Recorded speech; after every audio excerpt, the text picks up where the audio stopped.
A void is opening, a void that we intend to fill. The big legacy news networks currently average just 1.2 million viewers a weeknight, and those numbers are only going to get lower. Legacy media is dying, and the younger generation has moved on. Legacy media panders. Legacy media lies. Legacy media does not know what the truth is, and they don't care about it. Legacy media is a dumpster fire. This is why we few in our wild imaginations have started the Fight Laugh Feast Network. Our goal is to take down the legacy media giant of the last 50 years with our 5 stones. We started in 2016 with our flagship show, Cross Politic. Since those small beginnings, we now air on DirecTV. Our broader podcast network now gets over 4 million downloads a year. And our Fight Laugh Feast pub, which includes TV shows like This America, The Rowdy Christian's Guide, Pastors in Politics, and As the Lord Pleases, with your support, many more to come. Our goal is to become the flagship new media 2.0 network over the next 50 years and take over nightly news, sports, sitcoms, hunting shows, and more, all conveniently stored for you in our Fight Laugh Feast pub. We're already reaching the next generation through our podcast shows on YouTube, X, and our pub, while also tapping into legacy media audiences by airing our shows on TV through DirecTV and Xfinity. We have made a lot of progress with some duct tape and a good bit of intuition and a lot of sweat. And now we need your support more than ever. The TV networks have had such a negative impact on our households, and we're trying, by the grace of God, to put a stop to that. We have the opportunity. We just need the army. Now more than ever, we need you to join our pub to help us reach our goal of 1 million pub supporters in the next 5 years. There's no way around it. Competing with Fox and the Alphabet networks without money is virtually impossible. It's cheap for you to join. And when you do, you're combining your small monthly support with a growing army of like-minded Christians.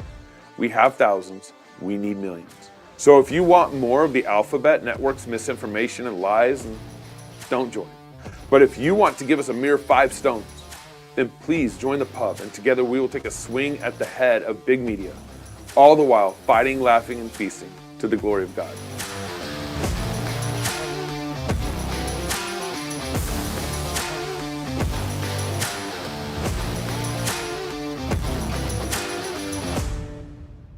There's a growing movement in the American workplace, one that's not dominated by a political party or ideology, but by real Americans who oppose the divisive rules and cancel culture mandates that have invaded many of the nation's largest companies.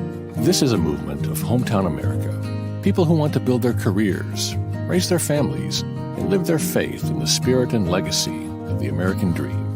At Red Balloon, we're connecting no-nonsense employers with hardworking employees, people who are passionate about bringing accomplishment and success to their workplace. If you're an employer looking for serious talent, you need to post your job on Red Balloon. And if you're an employee who's tired of a cancel culture workplace, then come to Red Balloon and find your future.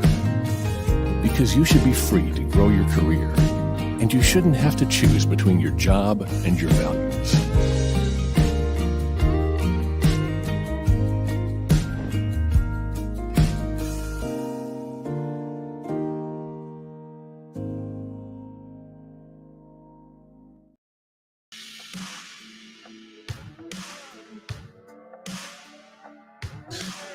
Hey y'all, welcome to Waterbreak. It's good to be back with you after 4th of July. And it's 2 weeks. And I was gone traveling. Yeah. It was very brutal. Well, it's good to be back. And it's good to be back. This is, me and my wife working very intensely during the week. And so it's nice to slow down and be with you, even though it's in the studio, but it's me and you. It is. I mean, it's a break. I look at it as a break. Is this a break? Yeah. Yeah, that's great. It's good to hear. I mean, this is relaxation night. Did you see, remember me and my wife been kind of revisiting and rewatching The Office? And what's the, oh goodness, I'm already messing up. But there's the episode where Michael Scott, everyone's like laying down in the office and Stanley is wearing a heart monitor. Oh, yeah. To monitor his heart because he's having heart problems. And his stress levels. Yeah. And Michael Scott walks closer to Stanley, and the the monitor starts beeping. Yeah. And it starts going off. And then Stanley hands it to Oscar, and it does the same thing. Yeah. And everyone's just stressed He's around the Michael. stress. Yeah. Oh my gosh. It's probably good we don't wear one of those.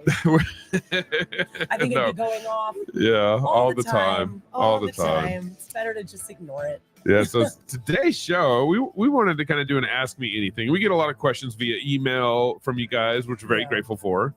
And not all the time can we answer those emails. Not all of them, And we tried to. And then so we also added to our problem and asked for more questions. Yeah.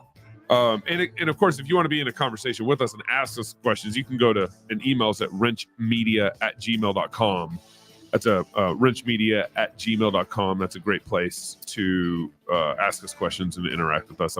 We also, Annie's gonna be, her website's almost done. AnnieWrench.com. Almost done.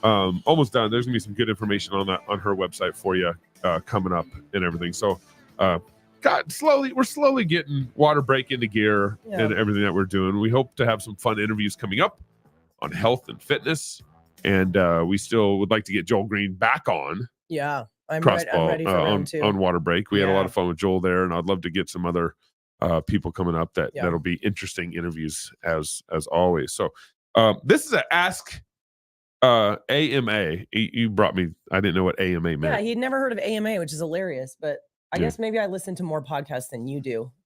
Weirdly, but I think I do. You don't have time to listen to podcasts. I listen all day. So the concept of an AMA, at least in Ask Me Anything. That's what it means. For you, those who don't know, Ask Me Anything. AMA means Ask Me Anything. In the health and fitness space, people do AMAs all the time.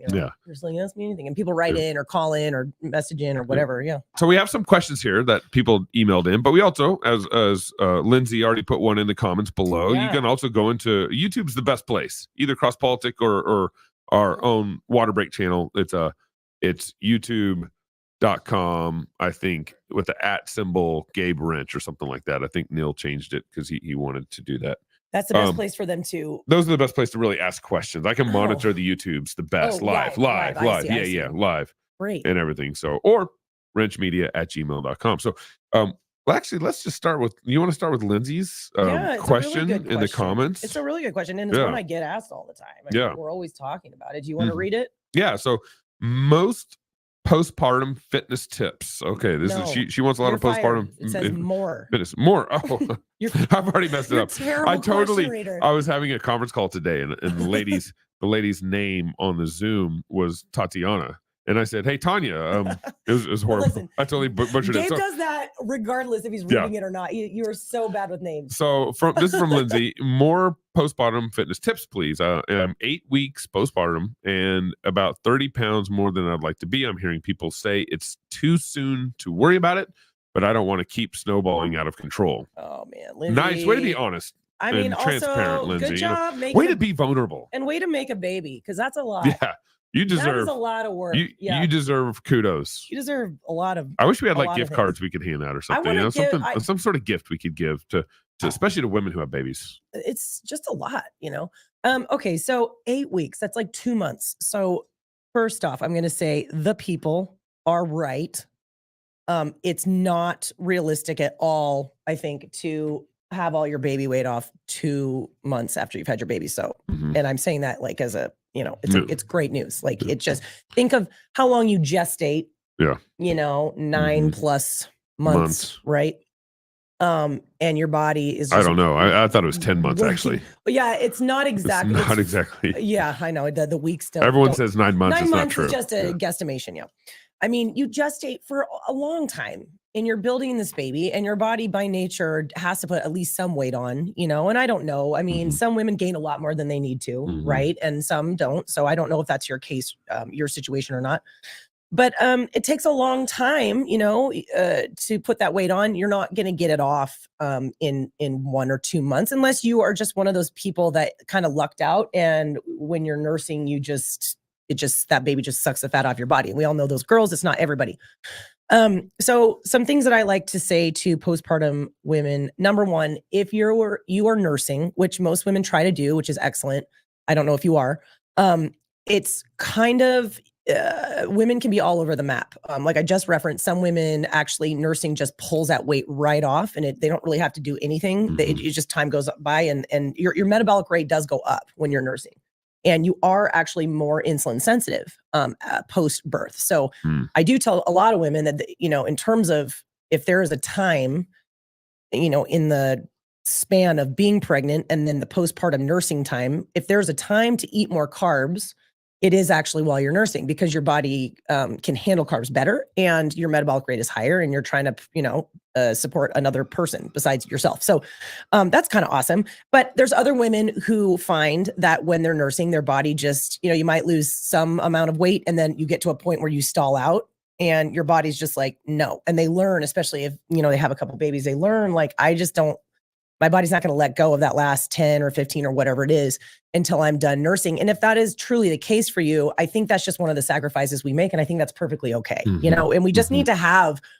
realistic expectations for our bodies. Yeah. And I think the more we understand what our bodies have just done and are continuing to do, creating, nutrition for another human being, it's pretty amazing, and I just think sometimes I don't think you ever need to not prioritize your health or not care about your health or just be like, oh, well, but I think sometimes certain phases of life, it just needs to look different. So when you're postpartum, rather than maybe focusing really hard on a number on a scale, you might focus on just like, okay, let me just play around and improve the quality of my food, because that's going to be helpful to you. That's going to be helpful to your baby. Remember, it's true in pregnancy and it's true postpartum, especially if you're nursing. The better fuel you put in your body, the better your health is.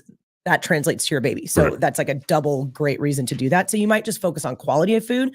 You might slowly start adding more movement in. It's very, very important that you get your pelvic floor and your abs in particular rehabbed. Sometimes it totally depends on the birth, and every delivery is different. But sometimes that if you're real messed up and maybe you're dealing with some diastasis recti, who knows? You may need to go find a good physical therapist to start out with. And I would say if you think that's you, make the investment. And husbands, if you're listening, look after your wife in this way. Especially postpartum. Carrying a baby and labor and delivery and the whole postpartum experience is no small thing. And I will say, while you don't want to be impatient with yourself or have unrealistic expectations about like getting all the weight off really quickly or whatever, you do. And I think this might be your main point here is when you said, I don't want this to snowball out of control. It is very wise to take the time in between pregnancies to pull that body back together, to lose the weight, whatever that means for you, right? And I'm not making a claim that like after baby number 3, you should weigh the same as you did when you were a senior in high school. I'm not saying that at all, but it does really, really, it's very unhealthy and it does snowball out of control. If you gain 30 pounds, don't lose it, get pregnant again, gain 30 more pounds, don't lose it, get pregnant again, etc. That's a problem. Same principle with rehabbing your core. So some of that just means spacing your kids out appropriately. Yeah. And I know that can be a touchy subject, but I don't care because I work with the women who have had 5 babies, back to back to back to back, with not enough time, frankly, in between to even have a chance to rehab to recover, their core, even if they wanted to. And they often are absolutely destroyed. Well, that ends up, they're going to need probably surgery, some sort of abdomen surgery, probably after they are after a it all. hot mess. Yeah. And they're like, what can you do for me? And a lot of times I'm like, not much at this point. So I'm not saying this to scare anybody or be like, all of your babies must be 5 years apart. No, but you need to give yourself enough time, realistic time, to slowly pull that weight off, slowly, healthfully, and not in a impatient or kind of neurotic way. And, get yourself rehabbed in the proper way and in the proper order. You should not go right back to the gym and start back squatting if you have not taken the time to pull your core and your abs together. So hopefully that's helpful. I mean, there's a lot there. Lily Nichols, I plugged her a while ago. She has the book, Real Food for Pregnancy. I think it is phenomenal. I think it would apply to anyone, whether they are pregnant, wanting to get pregnant, postpartum, looking ahead to like their next pregnancy. Okay. She's excellent. And she goes all into the details of like how insulin insensitive we can be in the second half of our pregnancy. Okay. And that really, it makes a lot of things make sense in terms of how easy it is for women to gain more weight than they need to when they're pregnant. Yeah. So I recommend that book 100%. Is it largely have to do with kind of food and insulin, or does it also maybe nutrition? Okay. It's all nutrition. So it's not so much like how rehab your abs kind of thing. No, not so much. Not so much. Okay. No. All right. So let's, we're going to go through YouTube chat and answer questions. Then we're going to go to the questions that we're we're going to get there. We're going to get there. So we're going to actually someone that pre-sent the question in. We want to make sure we get to their questions also. I know. So we're going to get philosophical here. Oh. Someone brought in this question. Actually, I don't have the name here on this one, but what do you think of this quote by Socrates? Oh, this one. No man. This guy. No man. He's gotten philosophical. Yeah. No man has the right to be an amateur in the matter of physical training. It is a shame for a man to grow old without seeing the beauty and strength of which his body is capable. So read the second part that he said, because he read that other part. And then he follows up. Okay. Yeah. We can certainly be in vain in our desires to be muscle bound, but I think this smells of glory, as every right form of ambition does. And of course, Proverbs particularly says a young man's strength is his glory. So, and God particularly, obviously he's talking about men. We could talk about women here too as part of this question, but you can be vain about anything. I've thought about this a lot with like cross politic and what I do. You could be vain about the public perception of you. You could care about your public perception. You can be vain about anything you put your hands to or anything you're called to do, or that's just the heart of man to do that. So obviously you can be vain in working out, but then there's the flip side of that is you can actually do it in such a way where you're glorifying God and you're being a blessing to everyone around you. Right. Often what I want to do, or usually how I think about things, is if I want my work and what God has before me to bless others. Mm-hmm. If you're doing something in a way that is you're dedicating to bless yourself, you might want to reconsider your motives there. It doesn't mean you don't do it. It just means, visit your motives, make sure make sure your heart's right with God, and figure it out. So, I would lean away from physical strength training just to get muscles. That's just not, I don't have any desire there. But I would definitely would like to get stronger so I could protect my family. I'd definitely like to get stronger so I can live longer. There's the health benefits of it. I'd definitely like to get stronger so I could be beneficial to others and everything. But for me, myself, I just have no desire to get stronger so I look better, or I'm bodybuilding in a way that it's just like, I want this weird muscle back here to pop out too or something. Well, some of that's just preference. Some of that's just you. I'm couching it that way. I wouldn't mind if your muscles popped out more. You know what I'm saying? Like, we're doing this live. We're doing this live. I think the aesthetic matters. Sure. And I think that's kind of to their point. Yeah. And when we talked about, wasn't it our last show about why do people get married and get fat? Yeah. That was our last one. It just was a long time ago. Yeah. Like I understand your perspective where you're just like, okay, at this point in my life, like, I don't care so much about, look how big my biceps are. I more want to be able to do things. I want to tack years on my life. Right. I want to be, but I still think there is such thing as objective beauty and objective, I never know what word to use. Handsomeness, masculine, something. I don't want to use beauty. Man hotness. Man beauty. Man hotness. And I think that we shouldn't walk around as Christians and act like that's not true. Yeah, and that right. we can't say, oh, that person's attractive and looks very fit. That person isn't. We all can. Yeah, right. And there's some personal preference there too, right? And that's perfectly fine. But like, I don't have a problem with, doing things to make yourself look better. I'm a personal trainer, and I'm also a woman. How it would be so hypocritical of me to be like, I only 100% work out for function, not because it helps me look good. That would not be true. Yeah. Think of all the things that we do, makeup and getting your hair done and finding clothes that you think flatter your body type. All of those things. Obviously I think you're right. You can do them for all the wrong reasons, but I don't think that makes them wrong. And I think that it is part of, we know women that put on makeup for vainglory. Yeah, of course. And it's like, you're doing this for the wrong reasons, but there's no issue with it, Right. And so I don't know, but I think this comment, and we got another email that was similar. Yeah. And I think it was triggered.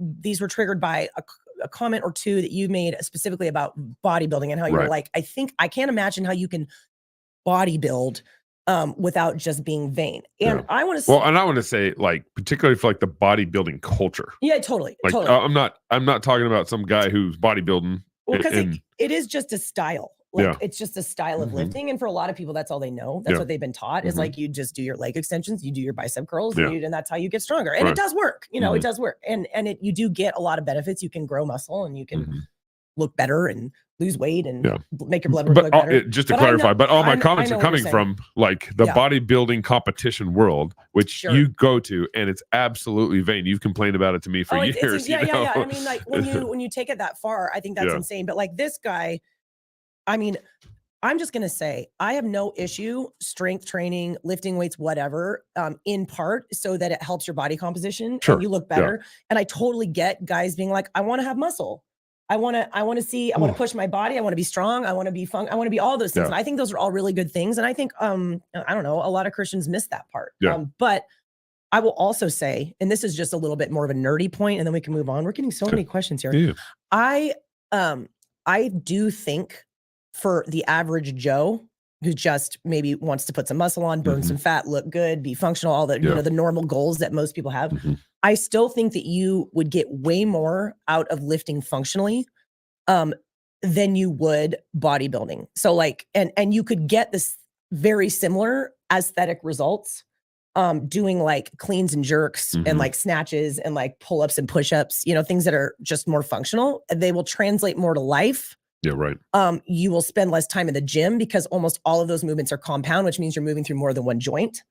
And it's just, I think, why not? You know, like, why not? I think one of the reasons people don't lift that way is because it's a steeper learning curve, right? A bicep curl is pretty basic. It's pretty easy. Right. Anyone can do it. And I'm not saying that to belittle it, but it's like, it's a single joint. You stand there and you just curl, you know, you sit on a leg extension machine, you just, it's pretty, but you know, learning how to back squat correctly, learning how to do a power clean correctly, learning, you know, having the discipline to, you know, dial in your dip, your pull up, you know, these are, I mean, that's more advanced, but I encourage people that direction because it is more functional. You get more bang for your buck in the gym in terms of just time. And I know plenty of men and women who kind of have this bodybuildery style of lifting where you can just tell by the way they lift, their only goal is just to look a certain way. It has nothing to do with how that will translate outside.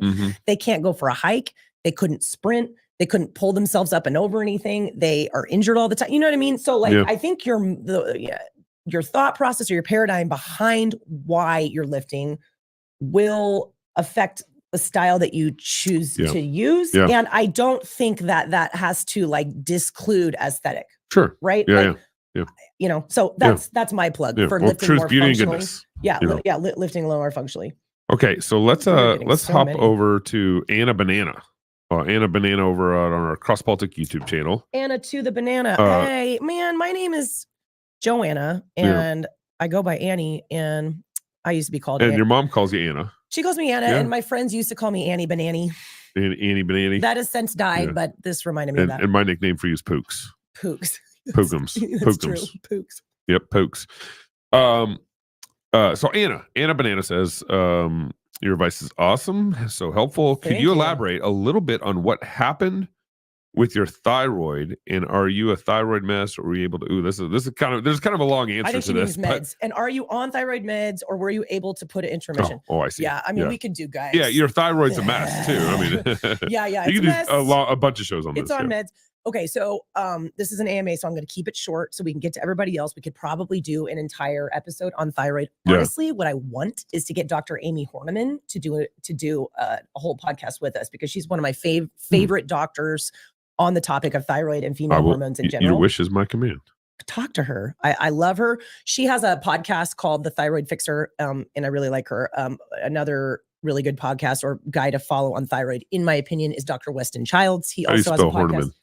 Horniman. I don't know. I don't know. I'm going to keep talking. Okay, keep going. So what I think happened, and I think this story is very, very common for women in general, and specifically women who are like me and type A and work out too hard and don't sleep enough and all the things.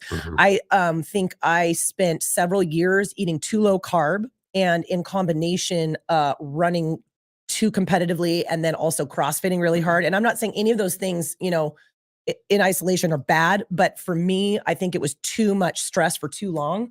And I think that tanked my thyroid. And I would get annual blood work. And because my TSH was in range, and again, everybody has the story, no one ever flagged thyroid. And I had not been educated on it. So I didn't recognize all the very clear hypothyroid symptoms that I had: weight loss resistance, cold all the time. I remember I thought I had Raynaud's because my fingers and toes were just, they would turn white like all the time. Okay. I was so cold. Yeah. And probably my basal metabolic temperature just in general was low, but I didn't know because I didn't know what to check. Hair shed, constipation. I mean, I was just like textbook walking hypothyroid person, but didn't catch it for years because I didn't know. And and my doctors only looked at TSH. So finally, when we looked at my free T3, it was literally like a 2, which is incredibly low. And really free T3 is the active form of your thyroid hormone, right? You have T4 also that your body is supposed to produce, but T4 has to be converted to T3 in order for it to do anything. T4 is inactive. So free T3 really is everything. And I really don't understand why doctors will not regularly check, especially for women, fasted insulin on the regular and free T3. I don't get it. I've never heard a good explanation for it because TSH is really, I mean, sometimes a TSH will be out, really, really high and they'll be like, oh, we think you might be hypothyroid. Let's check other things. But oftentimes it wasn't for me. So anyways, what did you ask me? What happened? So that happened. And in hindsight, I'll be really honest. I wish that I had actually tried to, naturally prop my thyroid up before going straight onto thyroid medication. I did go on thyroid medication. I at least had the foresight to talk to some of the other doctors that I knew. And I ended up going on NDT. Most doctors are only going to put you on T4 only. More and more, we're seeing a lot of people not doing well on T4 only, probably due to the fact that T4 has to be converted mostly in the liver, and most people's livers are not doing well. Some in the gut, most people's guts are not doing well. And then obviously some in the gland. But anyways, I did get on an NDT, which I'm glad about. And it's been a really long process, and me switching doctors and finding a naturopathic doctor to kind of help me figure out what dose is right for me. But all that to say, once you get on thyroid medication, especially on a hefty dose, which is what I'm on, we do think I'm homozygous MTHFR, which means I methylate very, very, very poorly. And so we do wonder if some of the reason that my body seems to need a high dose of thyroid replacement hormone is simply because I cannot methylate, and that affects almost every system in your body. So it's possible I'm just a weirdo. Yeah. But all that to say, I do wish in hindsight, and this is the advice I give to other people. Okay, if you're clearly hypothyroid, your free T3 unmedicated is very low.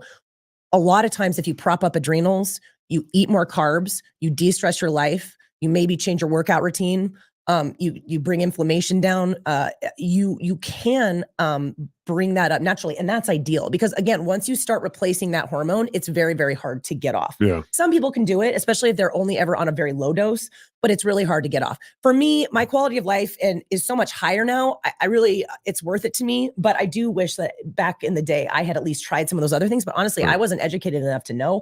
Right. Now I know. Because you used to sleep real bad. Oh my gosh. I was a disaster. My stress was so high. Yeah. And remember, you guys, stress. And she thought it was me originally. Okay.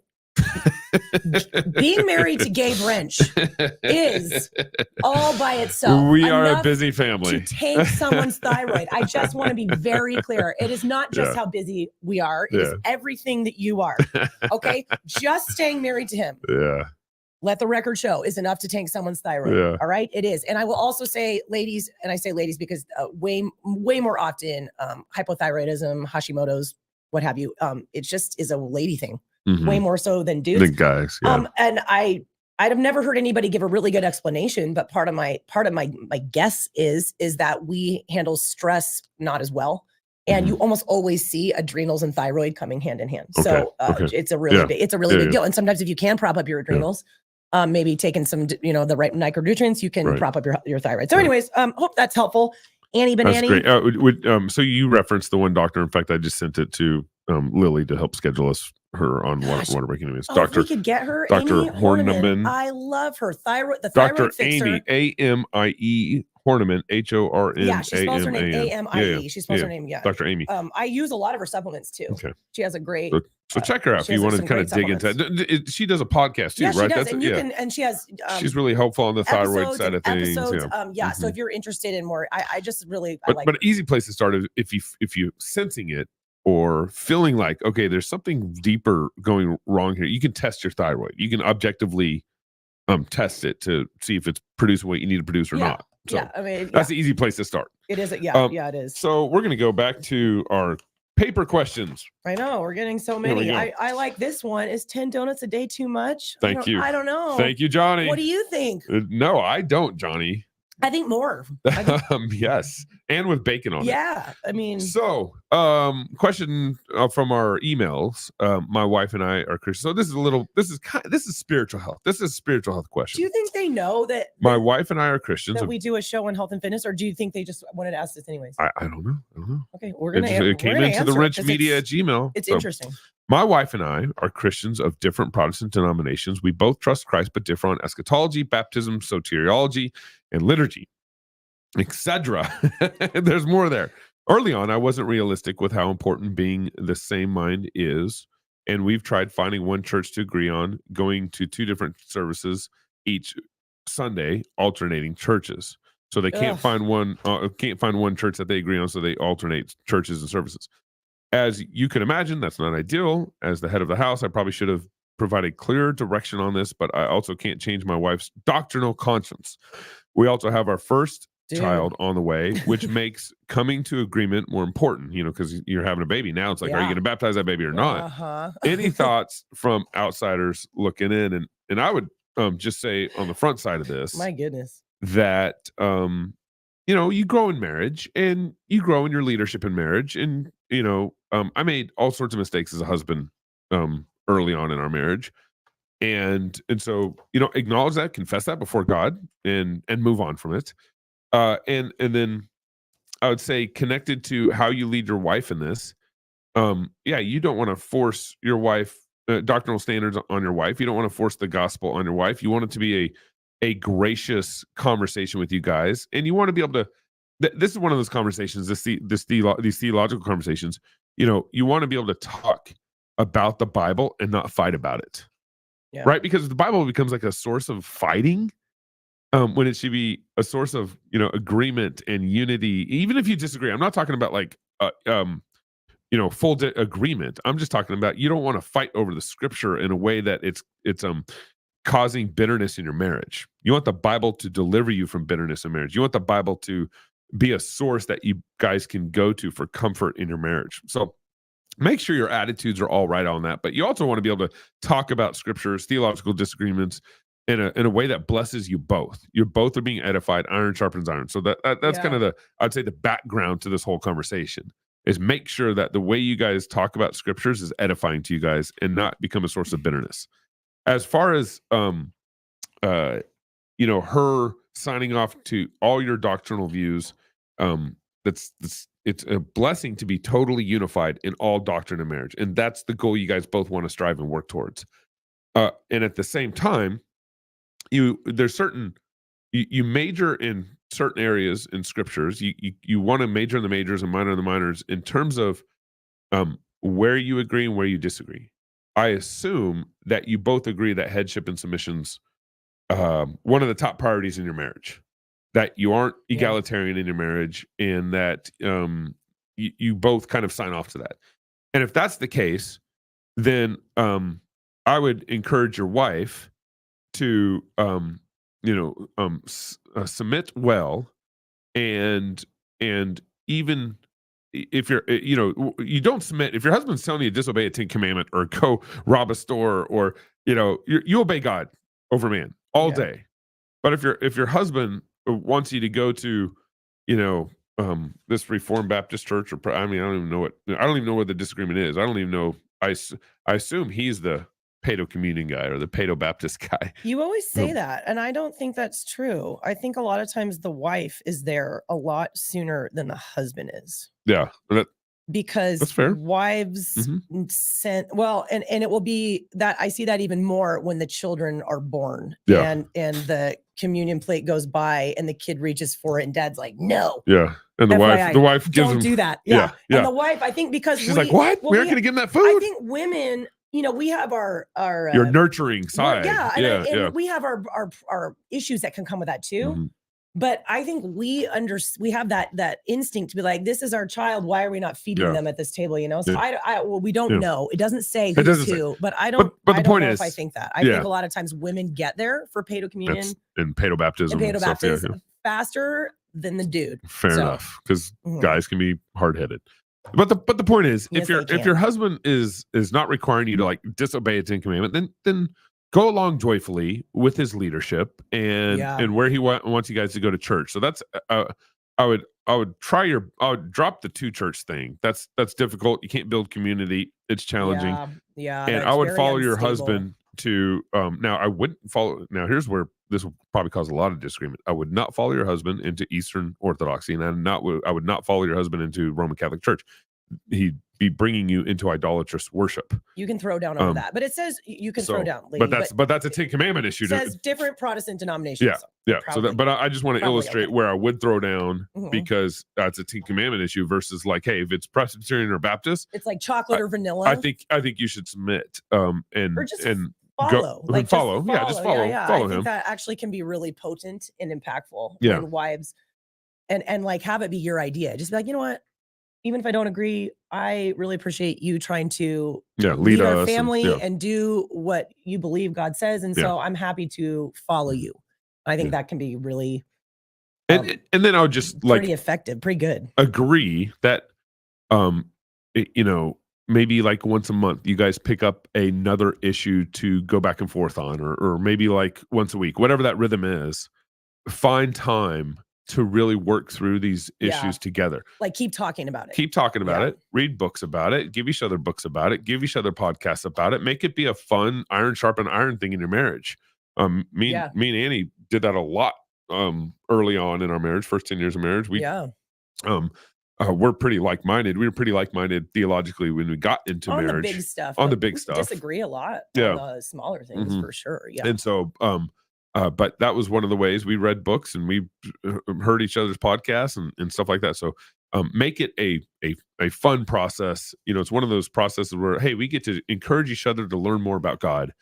And I think you'll have the right kind of heart and setup to kind of grow together and let your husband lead where his convictions are taking your family. So, okay, back to YouTube. Is there anything you want to add on that one? I don't think so. Okay. I think that was good. Back to YouTube. So we got Crystal. Crystal's just, I don't even know she has a question. She's just say she's working with a trainer. She hasn't seen much weight loss, but her body composition is changing. That's awesome, Crystal. And that often is what happens. Yeah. Sometimes the scale doesn't move, but you build muscle. And you're taking that fat and turn it into muscle. Is that kind of what's happening? Your fat does not technically turn into muscle. But you snap your fingers. Magic. and the fat turns into muscle. Actually, a lot of people believe that. That's not actually what happens, but you will burn fat and build muscle. But muscle weighs a lot. So sometimes the scale doesn't move and sometimes it even goes up. Mm-hmm. And that's okay. It is totally okay. And don't trip. I will say, and maybe I'm totally just using this question as a platform to say stuff. I don't know if you're thinking this way, Crystal, but I will say the more muscle you build, man or woman, the less the scale is a good indicator or metric of your health. Okay. Now, please, if you are not lifting weights at all and you are 5'2" and 300 pounds, probably not muscle. Probably you need to lose weight. Right. But if you get going in the gym, and a lot of girls, and we've talked about this in past shows, come to when they start, a workout routine or a weightlifting routine, a lot of them are severely under muscled. So the number on the scale is low because they literally are just like bones and organs and like some body fat. And that's some body water. So these girls build any, just like, whoa. You girls build any muscle, you'll see it. You're going to gain weight. You'll fill your genes out differently. And it can really scare girls, especially if their whole life they've just been skinny fat. Right. So you have to be aware of that and don't weigh yourself too much. Don't put too much value on that scale because it really doesn't mean that much. The stronger and fitter you get. And I don't really think, hold on, I just want to make sure she doesn't have a question. Trying to be patient with seeing the scale go down, but how long should I be patient? There's your question. Okay, Crystal, it completely depends. Like what we just said means something. you might be one of those people where that number doesn't need to go down, and you just need to keep working on, your fitness, building muscle, eating clean, and just let your body fall where it wants to fall. That's possible. Yeah. If you really, really honestly do have weight that you need to lose, like I know I'm 30 pounds overweight, or I know I'm 40 pounds overweight, or whatever, that could be you too. I don't know. Yeah. 90% of that is your diet. I hate saying that. Uh-huh. But I've been Yeah. doing this too long to not know that is true. So if you really want, lift weights, do it. Lift weights. It does help change body composition. It does improve insulin sensitivity and metabolic rates to some degree. And bone density, it's good. as you get older. All these other health reasons to do it: longevity, functionality, injury prevention, all of that stuff, right? But ultimately, if we're just looking at exercise versus what you're eating or not eating, and the impact that it's going to have on your weight, losing fat, body composition, food wins every single time. Every single time. So look to your nutrition. It says that you're tracking your meals and you're not on a crazy plan, which is good. You may need to make adjustments there. And then also you may need to make adjustments. You might need to look at your hormones, your insulin, your thyroid. We were just talking about thyroid. Yeah. Gosh, if your T3 is low, guys, it doesn't matter what you do. It doesn't matter how much you run, how much you CrossFit, how much you lift. You eat 800 calories a day, your body will just be like, no can do. If your cortisol is through the roof, if you're not sleeping, there's so many things that it could be. So you want to make sure you're taking a very holistic look at your life and not just thinking like what you're doing in the gym and then possibly, the macros you're counting. While those things are very important, you really want to take a step back and look at big picture. Okay. So anyway. So this is, I want to get to that number 3 is basically just a follow-up on that. Yeah, it absolutely is. Let's just read it through real quick. It's basically a similar question, but there's some other angles that are coming in here. So I've been strength training for a year now and gaining strength. However, my body composition isn't changing. I'm doing more high weight, low rep, starting strength style with the 4 lifts of squats, deadlifts, overhead press, bench press. You mentioned that already. Yep. I'm wanting to change up my programming, perhaps doing lighter weight and more reps to see more change in my body composition. I have no idea if that's even how you do that. This was an email that we got a little while ago. It's a great question. So back when we did a whole show on strength training, which you guys can, if you're newer or you didn't listen to that one, we go into more detail about kind of different ways to strength train. Yeah. At what, the difference between building strength versus hypertrophy versus endurance, all of that. That might be what is the issue here. I will say the starting strength style, the big lift, squat, deadlift, press, and bench, those are phenomenal lifts that, in my opinion, everybody should be doing in some capacity, simply because they are compound and they're super functional. So, and I think when I responded to her, I told her that I was like, never stop doing that. Right. And it might look different depending on what phase of training you're in or what your goals are, or, what your injuries are, it might look different, but everyone should be doing those because they are so functional. However, if we're talking about body composition, and if you're most women, there are exceptions, and I'm one of them. Like I build muscle actually really easily. I am just a muscular person. I can build it pretty easily. So I actually like lifting this way. What she said, high weight, so heavy, low rep. And remember when we talked about this, if you really want to optimize strength, which is a neurological adaptation, you want to be lifting super heavy loads in a rep scheme from anywhere from like 1 to 5. Okay. And I think that's kind of what she's talking about: heavy weight, low reps, and for that long breaks. Okay. And what you're doing is you're creating neurological adaptations that allow your muscles to get stronger. And you can do that in a way where you really put on very little size. Yeah. And for me, I like that because I build muscle really easily. However, for girls who are coming to strength training, mostly needing to actually put some muscle on their body, which is most girls, that you may not get results. You may not see, like, I'm not building quads. I'm not building glutes. I don't see it. Like, and that's what she's saying here is my body composition isn't changing. She says I'm gaining strength, but my body comp isn't changing. Okay. Yeah. And so what she probably needs, and she already came to this conclusion at the end, and she was just kind of like, is that right?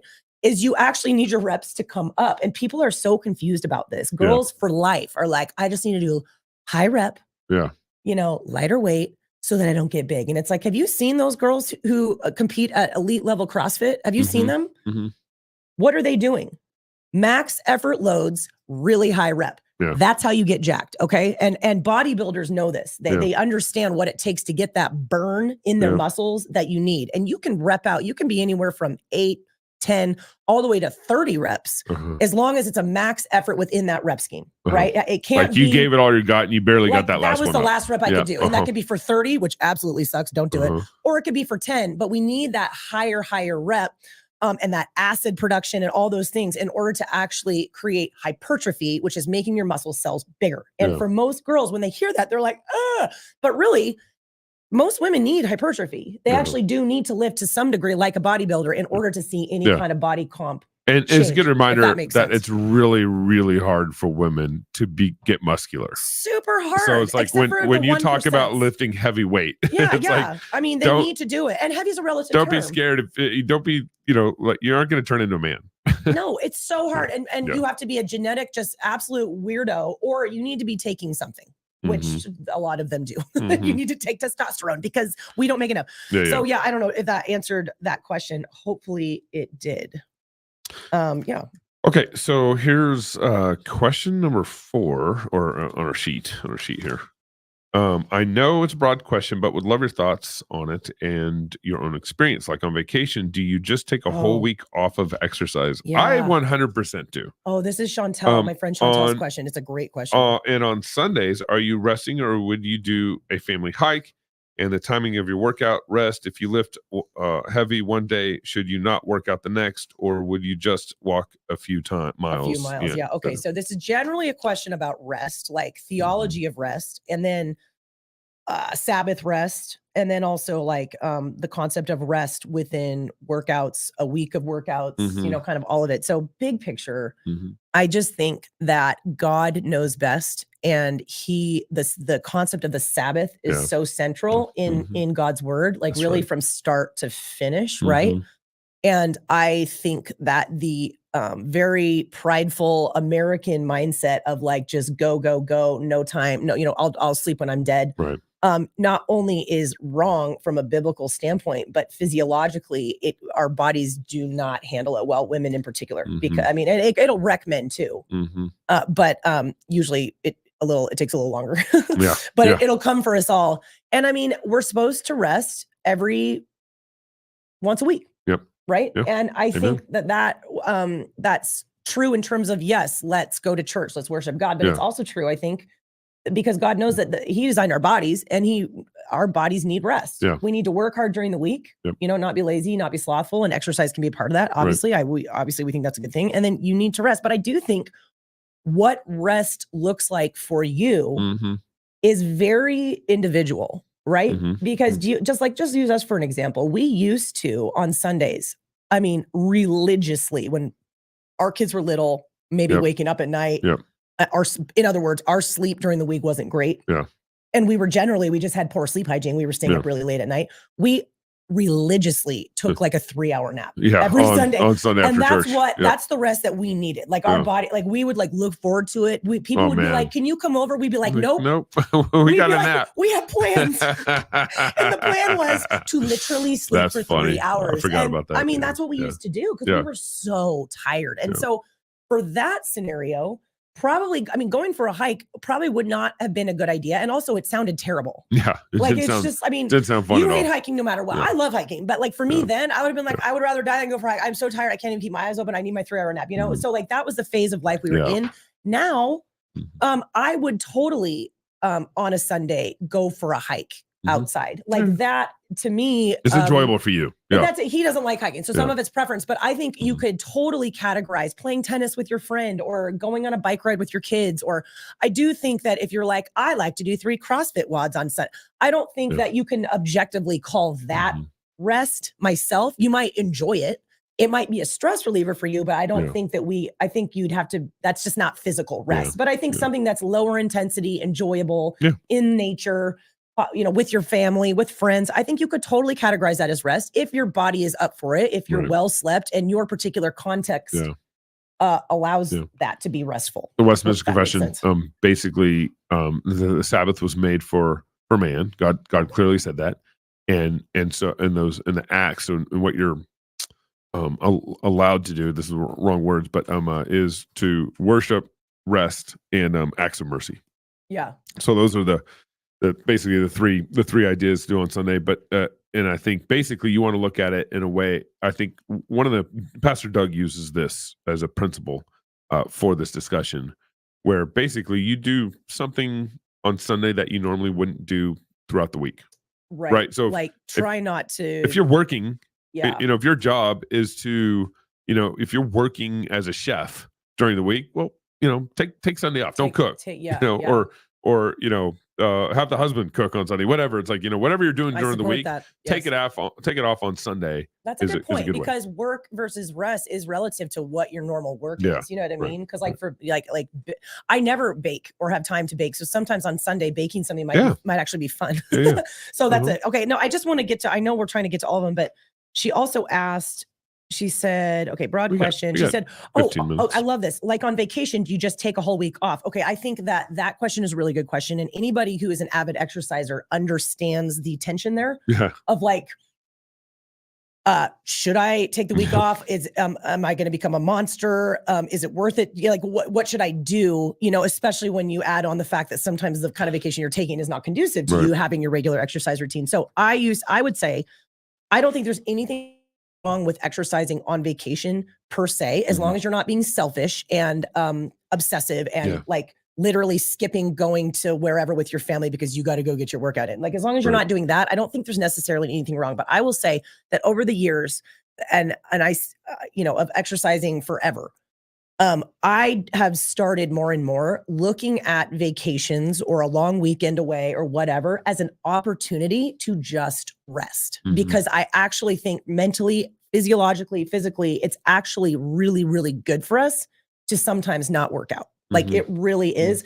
And I also, because of my personality, I think it's healthy for me to be able to just not run sometimes, and I think you just have to know yourself. But again, I don't think it's necessarily wrong.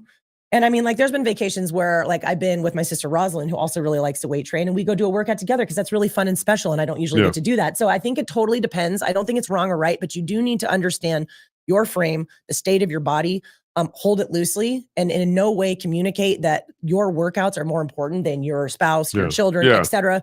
And also, make sure you're vacationing with your people. Yeah, what does your body really need? And I think rest in general, and this will lead into the very last thing. Like if you do a hard workout, what should you do the next day? Rest is underrated, and I think especially as we get older, less is more. Finding the minimal effective dose of any kind of training stimulus is the most effective. Back even when I was competing in CrossFit, with all the other athletes in our gym, etc., I trained the absolute minimum.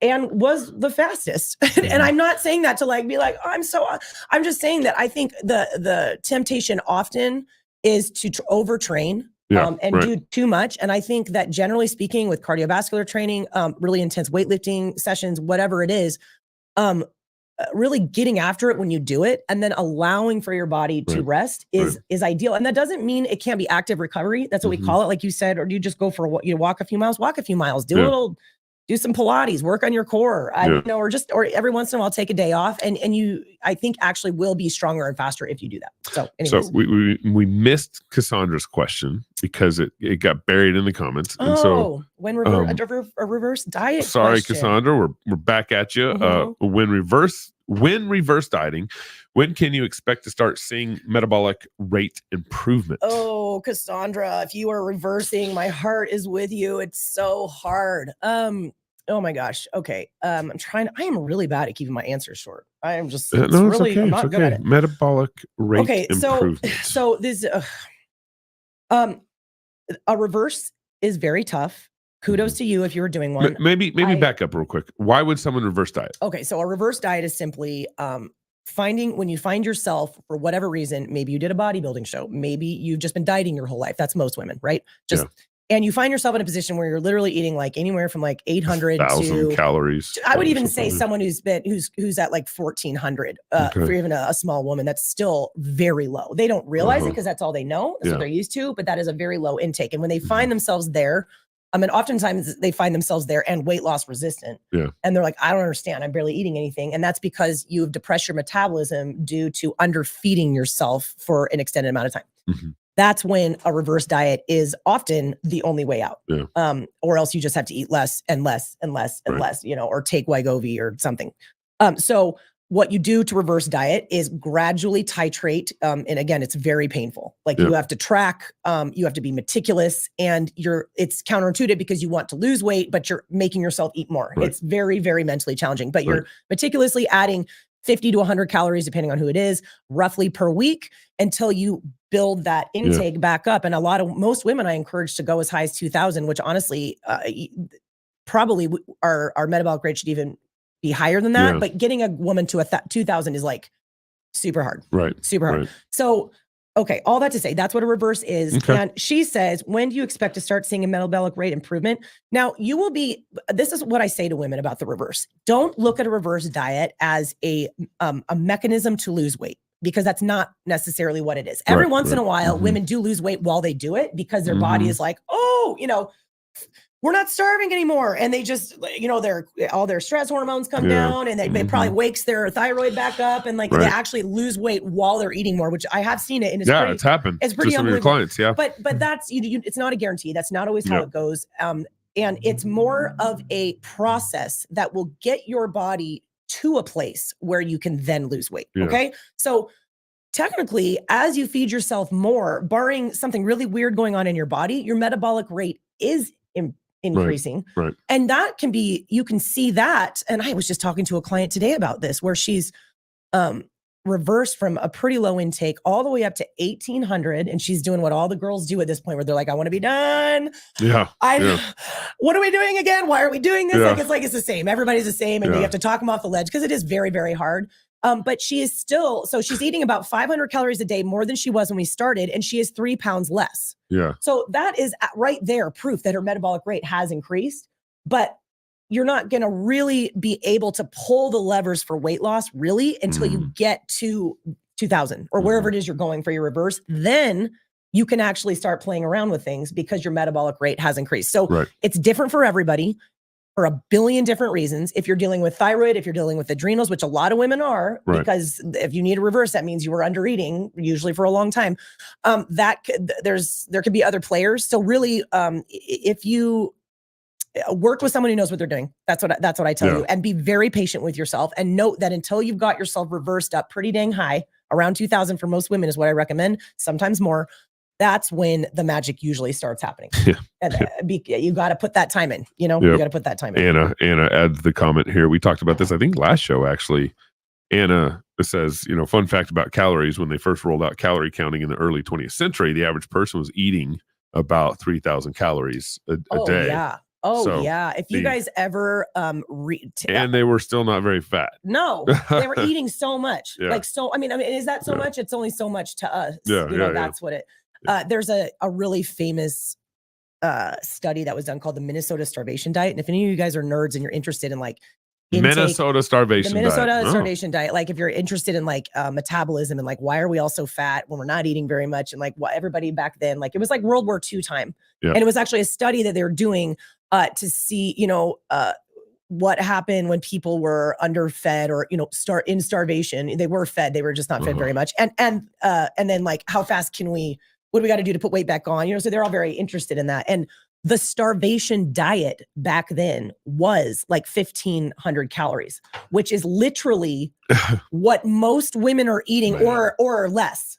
That was the starvation diet. The fad dieting world has been to women. And there was zero fat people back then. You know what I mean? And it's I don't know. I mean, everybody's it's the seed oils, it's refrigeration, it's processed food. And I think those are all players. I do. Yeah. But something has happened to our metabolisms.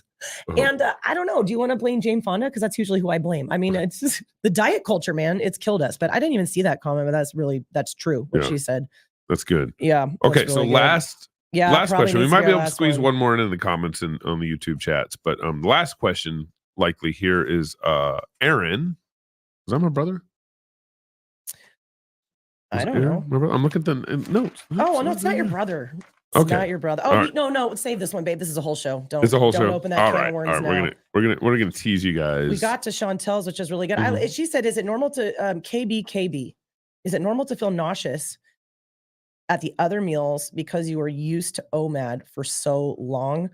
Is OMAD, what's OMAD again? OMAD is 1 meal a day. Okay. It is oh man, you guys. Yeah. Okay. Number one, KB, if you're pulling out of OMAD, good. I think every once in a while you can do an OMAD. Yeah, for 3 months or something. Or even just sprinkle one in here, sprinkle one in there, and it won't do a lot of damage to you. But the people, women in particular, who have been pulled into this, like, and usually the way you get there is like, well, I did keto, it worked for a while, then it stopped working, so then I went carnivore, worked for a while, so then I started fasting on top of that, worked for a while, and then it's like, well, now I can only eat 1 meal a day. Like that's how you get there. And I'm not saying that's necessarily how you got there, but it's so bad. And yeah, I would guess that it is normal to feel nauseous after your other meals that you're starting to reintroduce. If you got used to OMAD, number one, your metabolic rate probably really downregulated. Your gut is probably off because of how much fasting you were doing. Blood, you're probably dealing with blood sugar regulation because you can actually get insulin resistant if you if you eat so infrequently. Your insulin is kind of a muscle you need to flex here and there. If you have glucagon elevated too much, which you will if you're going really low calorie carb or fasting, and insulin never firing, you actually, when you do add in food or any amount of carbohydrates, your muscles in your body does not know how to handle them, right? You can get it back though. So the key is titration of any type of food that you find yourself not handling well. So just starts very, very small, and titration in your calories in general. So basically you're reverse dieting yourself, but just if you go from eating 800 calories a day to trying to eat 2000, you will feel so sick. I mean, you will probably be so backed up. You don't even have the digestive enzymes probably to handle that. So I'd say it probably is normal.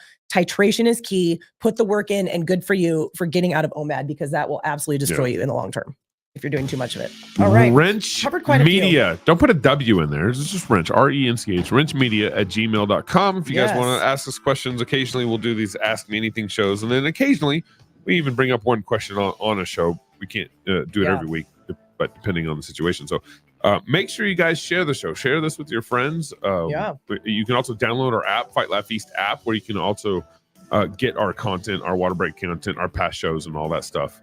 And always hit subscribe on our YouTube channels. It really does help Neil us. texted me aesthetic. Oh, so that's a better word than male handsomeness? Male handsomeness. Manly beauty. Manly aesthetics. I'm just kidding. Aesthetic is the right word, Neil. Thank you. Way to go, producer Neil. Thank you very much. Yeah, great questions, you guys. And they can ask questions on any show. Yeah. And if it's a really good one, we'll get it. We love the feedback. We always love about the feedback in the comments. So yeah, it's really fun. So we'll be back here next Thursday. As usual, we start about 2:15 Pacific time every Thursday. Thank you for tuning in. Yeah, thanks. See you next week. What Christians often don't understand in the culture wars and in the fight for life is that abortion is not just one issue among many. Abortion is almost the linchpin upon which the liberal establishment swings. But what happens when you pull out a linchpin? The door falls off. It takes a long time to go from a few intellectuals believing some bad ideas to bringing those ideas into the culture more and more and more until they bear fruit. The answer how we got here is because of the silence and inaction of the church. Somebody might say, well, Margaret Sanger, she didn't quite know exactly what she was doing. Well, first of all, you're speaking from ignorance, because she wrote about herself and she wrote what her plans were, so much so that she, impressed Adolf Hitler. How do you impress Hitler? My father walks up to me wearing a BLM shirt and he says to me, why are you out here fighting a white man's issue? But he was a walking poster child for all things CRT, because in critical race theory, you see racism in all things and at all times. Even when a 6'4", 260-pound black man is trying to save a baby. We're going to expose and discover who the real Margaret Sanger was and how her attack and assault against the family in America explains our current culture of death and upside-down world that we're living in today. This is where it all started. It was here that Sanger opened up her first unlicensed, illegal birth control clinic in 1916. Study the past, not just to understand what happened then, but to understand what's happening now. This is a Leviathan. how it's a fitting place to remember what happens when bad ideas are taken to their logical conclusion. We bless the holy name of Jesus and we shout, let the baby live. Let the baby live. Let the baby live. Stop waiting for someone else to grow a righteous culture of life for you and on your family's behalf. It will not happen. If not you, who? If not now, when?